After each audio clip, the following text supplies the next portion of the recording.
이 아침 주시는 말씀은 구약성경 스가랴 1장 1절에서 6절 말씀입니다. 구약성경 1312면 스가랴 1장 1절에서 6절의 말씀, 스가랴 1장 1절에서 6절 말씀 함께 합독하십니다. 다리오 왕 제2년 8째 달에 여호와의 말씀이 이도의 손자 베랴가의 아들 선지자 스가랴에게 임하니라. 이르시되 여호와가 너희의 조상들에게 심히 진노하였느니라. 그러므로 너는 그들에게 말하기를 만군의 여호와께서 이처럼 이르시되 너희는 내게로 돌아오라. 만군의 여호와의 말이니라. 그리하면 내가 너희에게로 돌아가리라. 만군의 여호와의 말이니라. 너희 조상들을 본받지 말라. 옛적 선지자들이 그들에게 외쳐 이르되 만군의 여호와께서 이같이 말씀하시기를 너희가 악한 길 악한 행위를 떠나서 돌아오라 하셨다 하나 그들이 듣지 아니하고 내게 귀를 기울이지 아니하였느니라. 여호와의 말이니라. 너희 조상들이 어디 있느냐? 또 선지자들이 영원히 살겠느냐? 내가 나의 종 선지자들에게 명령한 내 말과 내 법도들이 어찌 너희 조상들에게 임하지 아니하였느냐? 그러므로 그들이 돌이켜 이르기를 만군의 여호와께서 우리의 길대로 우리 행위대로 우리에게 행하시려고 뜻하신 것을 우리에게 행하셨다 하였느니라. 아멘. 오늘과 며칠 동안 스가랴 말씀을 읽게 됩니다. 스가랴라는 이름의 뜻은 여호와께서 기억하신다, 그런 뜻을 가지고 있는 이름입니다. 1절에 보시면은 스가랴를 이도의 손자 베랴가의 아들이라고 소개를 합니다. 아마 이 집안이 대대로 제사장 집안인 것 같습니다. 그래서 이 조부 할아버지인 이도가 1차 포로 귀환할 때 수르바벨과 함께 귀환을 하게 되는데, 이때 이 아버지 또 스가랴 이 가족이 다 귀환한 것으로 보여지고, 이 스가랴라는 사람은 바벨론 포로로 할아버지가 있을 때 그 땅에서 태어난 그러한 사람으로 이제 보여집니다. 바벨론에서 태어나서 한동안 살고 있다가 다시 고국으로 할아버지 아버지가 돌아오면서 다시 고국을 찾아온 그런 사람이고, 비교적 젊은 나이에 선지자로 부름을 받아서 말씀을 전하는 그러한 사람입니다. 우리가 어제 보셨던 학개라는 선지자가 있는데, 이 학개와 동시대의 사람이에요. 그래서 학개도 수르바벨의 성전을 짓는 것에 대해서 예언하고 말씀을 했고, 이 스가랴라는 사람도 동시대. 근데 조금 스가랴가 조금 더 오랜 세월 더 오래 살았고, 성경 말씀도 보시면 학개는 2장에 불과하지만 스가랴는 14장까지 있는 걸 보면 훨씬 더 많은 예언을 한 사람으로 볼 수가 있겠습니다.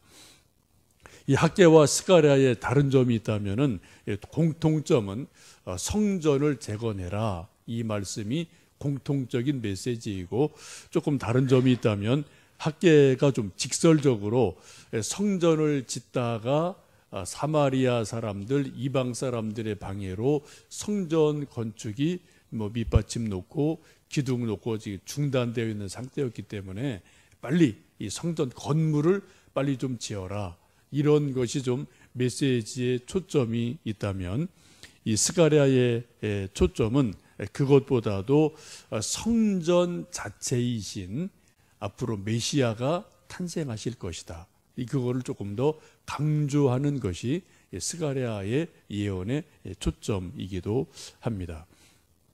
우리가 성경 구약을 보시면은 앞으로 태어나실 메시아, 이런 거에 대한 예언이 아주 많이 있는데요, 가장 많은 성경이 이사야입니다.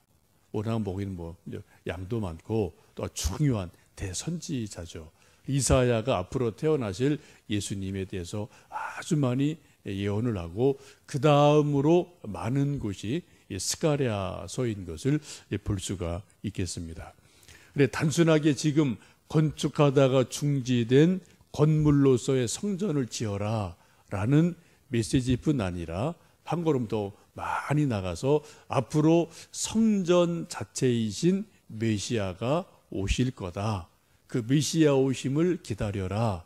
이런 것에 이렇게 좀 강조하는 것이 이 스가랴 선지서의 내용입니다. 뒤에 이제 우리가 보겠지만은 이런 내용이죠. 나귀 타고 오실 메시아, 이 9장에 있습니다. 또 은 30에 팔릴 메시아 11장에 있고요. 또 선한 목자이신 메시아 11장에 있고, 또 메시아가 십자가에 달려 돌아가신다. 십자가 죽음을 예언하는 것이 12장에 있고, 또 구원자이신 메시아 이런 말씀이 13장에 있습니다. 뒷부분에 가면은 이런 앞으로 메시아가 오시고 이렇게 일하실 거다, 이런 것들을 말씀하면서 메시아 왕국에 대한 도래, 또 거기에 대한 신비로운 영적인 비밀, 이런 것들을 많이 이제 말씀하시는 것이 스가랴서의 특징입니다. 우리 다시 한번 1절 말씀을 읽어 보시겠습니다. 다리오 왕 제2년 8째 달에 여호와의 말씀이 이도의 손자 베랴가의 아들 선지자 스가랴에게 임하니라 이르시되라고 말씀하죠. 다리오 왕 제2년 8째 달, 비교적 여기도 날짜를 정확하게 기록을 하고 있습니다. 그날에 이 스가랴에게 하나님의 말씀이 임했다라고 이 말씀을 합니다. 하나님의 말씀이 임했다라는 것은 아주 중요한 의미를 가지고 있습니다. 저나 여러분도 하나님의 말씀이 내게 임했다, 내게 들려졌다, 그런 날이 여러분도 있으실 것 같습니다. 우리가 아까 찬송을 불렀는데요. 주의 말씀 받은 그날 참 기쁘고 복되도다, 그런 찬송을 불렀습니다. 그렇습니다. 하나님의 말씀이 내게 들려진 날, 내가 하나님 말씀을 받았구나, 하나님이 내게 말씀하시는구나, 이런 것을 누구든지 깨닫고 아는 순간 놀라운 하나님의 역사가 일어나게 되죠. 그리고 그것이 평생 잊지 못하는 은혜 받은 날로 기억이 되게 됩니다. 사도 바울도 담메색에서 부활하신 예수님을 만나고 주님의 음성을 들어요. 그리고 이방인의 사도로 부름을 받습니다. 그 담메색이라는 그 체험이 사도 바울이라는 사람을 만들어내는 결정적인 일이 되어지죠. 만약 담메색의 체험이 없다면은 사도 바울은 있을 수가 없는 겁니다. 삭개오 역시 마찬가지죠. 뽕나무에 올라갔다가 예수님이 그 모습을 보고 그 마음을 하시고 내려와라, 오늘 내가 너희 집에 유하겠다라고 말씀을 하셨고, 이제 집으로 모신 다음에 예수님 말씀을 받은 날부터 삭개오가 새로운 삶을 살게 됩니다. 여러분도 지금까지 성경을 읽으시다, 혹은 큐티를 하시다가, 혹은 설교를 들으시다가 이 말씀은 내게 하나님이 주시는 말씀이구나라고 하나님의 말씀으로 뭔가 들려진 날이 있으실 거예요. 뭔가 또 성경이 있다, 이건 내게 주시는 하나님의 말씀이네라고 성경이 그냥 글씨가 아니라 하나님의 말씀으로 내게 깨달아지고 임한 날이 여러분도 몇 번인가는 있으실 겁니다. 그렇게 되면 이제 우리가 은혜를 받게 되는 거고요. 우리 전 존재가, 생각이, 우리 영혼이 새로워지는 결정적인 그러한 계기가 되는 것을 봅니다. 저도 개인적으로 제가 대학생활 때 10월 1일 그때 오후 시간이었는데요. 로마서 말씀을 그때 쭉 목사님이 쭉 이렇게 좀 대학생들 200~300명 모인 자리에서 로마서 강의를 쭉 해주시다가 그때 제가 하나님의 말씀을 정말 처음으로 제 기억에 제가 처음으로 이 성경이 하나님의 말씀이구나, 그것도 어떻게 해요? 내게 주시는 말씀이구나, 이걸 제가 정확하게 설교 말씀 가운데 제가 들은 게 있거든요. 지금도 제가 기억이 나요. 그때 제가 구원의 확신을 분명히 알게 됐고, 그때부터 제가 뭔가 많이 바뀌어졌어요. 성경 보는 게 달라지고, 기도하는 게 달라지고, 하나님 생각하는 게 달라지고, 뭐 이게 달라지더라고요. 하나님의 말씀이 임하면 예나 지금이나 우리 모든 인생은 변화가 일어납니다. 지금 1절에 말씀하시는 것처럼 다리오 왕 제2년 8째 달에 하나님의 말씀이 스가랴에게 임하셨어요. 그러자 이 예언의 말씀을 하게 됩니다. 오늘이 바로 하나님의 말씀이 저에게 임하는 날, 또 여러분에게 임하는 그런 복된 날 되시기를 간절히 축원합니다. 스가랴에게 임한 말씀이 무엇입니까? 그 쭉 뒤에 이제 말씀인데 2절에서 4절 말씀을 한번 읽겠습니다. 여호와가 너희에게 조상들에게 심히 진노하였느니라. 그러므로 너는 그들에게 말하기를 만군의 여호와께서 이처럼 말씀하시되 너희는 내게로 돌아오라. 만군의 여호와의 말이니라. 그리하면 내가 너희에게로 돌아가리라. 만군의 여호와의 말이니라.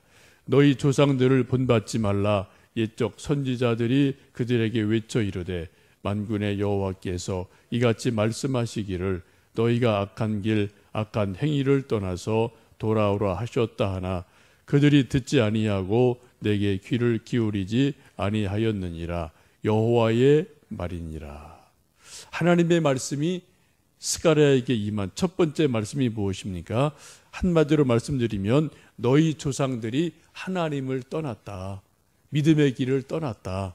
하나님이 진노하셨다라고 말씀을 합니다. 그 결과가 바벨론 포로로 잡혀간 것이다 라고 말씀을 하죠.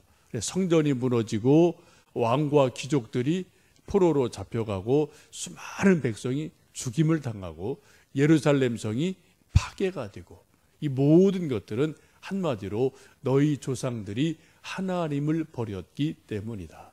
말씀을 버렸기 때문이다. 불순종했기 때문이다. 우상 숭배했기 때문이다. 라고 말씀을 합니다.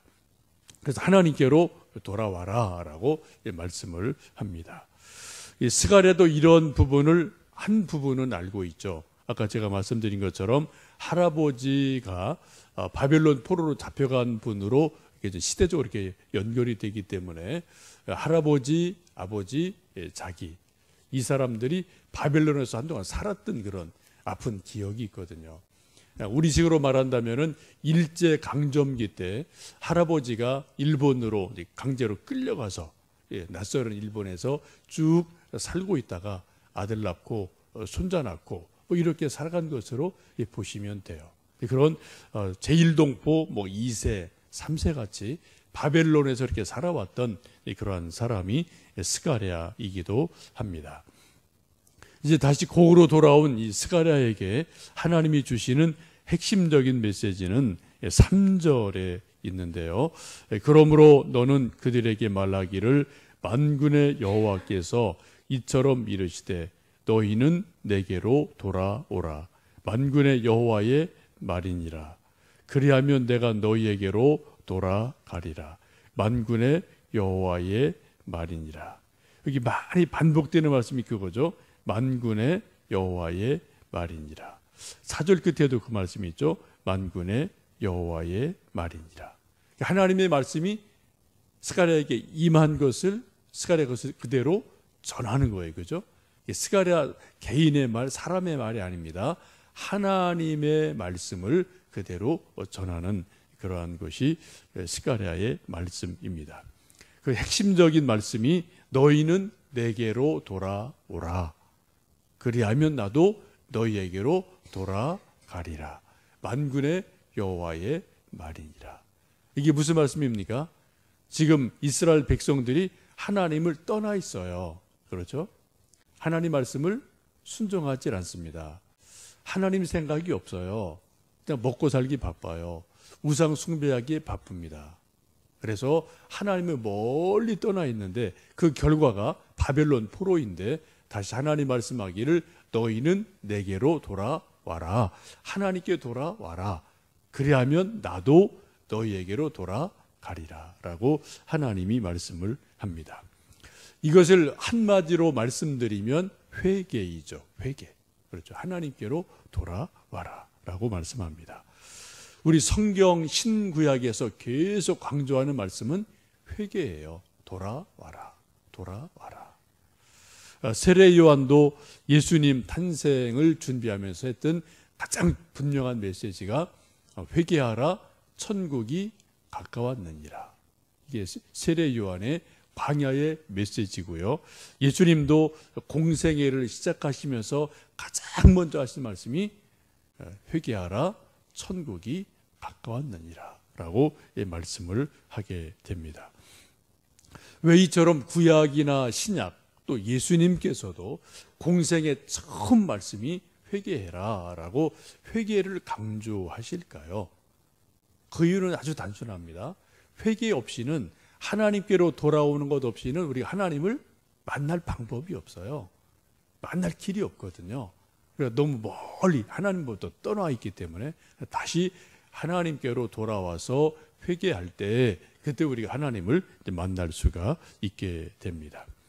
회개 없이 새로움이 없고, 회개 없이 은혜가 없고, 회개 없이 구원이 없습니다. 우리가 매일매일 세수하는 것처럼 우리가 영적으로 세수를 하고 영적인 목욕을 하는 것을 우리는 회개다라고 말씀을 하죠. 특별히 우리가 예수님의 십자가 또 예수님의 보혈을 의지하면서 우리 죄를 우리가 스스로 씻을 수는 없지만, 세상의 어떤 것으로도 씻을 수 없지만 예수님의 십자가의 은혜 또 예수님의 보혈, 그 은혜를 우리가 믿고 주님의 이름으로 회개할 때 우리 죄를 동이서에서 먼 것처럼 깨끗하게 씻으시고 우리를 새롭게 빚어주시고, 그 빚어진 새로워진 우리 영혼 속에 하나님의 은혜를 부어 주십니다.